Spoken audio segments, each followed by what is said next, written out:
Once you get to the border, you're met with a customs officer who just kind of goes over your information and then sends you to go get a test, get the test, and then you're on your way.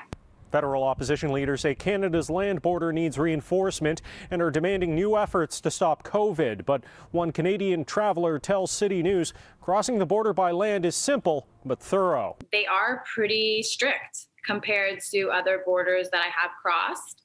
And I think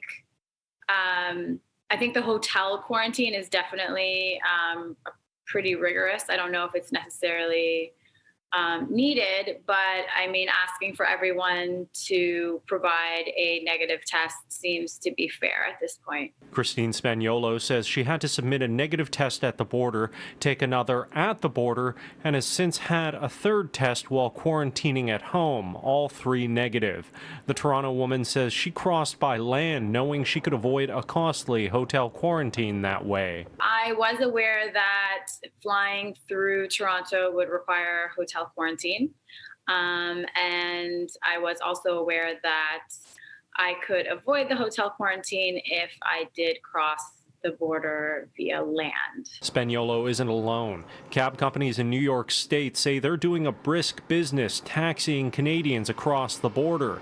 Nazreen Akhtar owns Aero Transportation in Niagara Falls. She says her drivers bring about 4 or 5 families a day across the border. Some families, they have their family members meet them at the border, like at a coffee shop in Canada, like on the Canadian side at a Tim Hortons or something.